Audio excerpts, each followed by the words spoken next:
而家就係去緊呢個睇埃及展嘅路，但係我又蕩失路啦。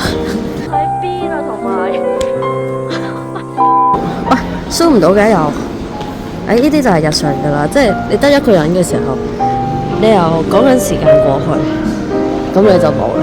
我開始有啲位可以拍啲 footage 出嚟，我就會喺我嘅袋度抄，好忙碌啊，就會抄部相機出嚟啦。再加我而家拎住嗰部手機咧，就會開始拍我要拍嘅嘢啦，咁樣即係可能呢啲咧咁嘅嘢咧都會拍定啲 footage。幕後配音，咁呢個呢就係平時我拍嘢嘅真實樣貌嚟。咁一手拎住相機、手機，再加平時買嘢一大袋嘢呢，基本上好難顧到自己個樣同形象。大家最好奇嘅一樣嘢就係我平時用啲咩嘢去拍片。咁呢樣嘢就留到去我哋第二集再講啦。大家有興趣呢，歡迎 follow 我嘅 flat 啦、IG 同 YouTube。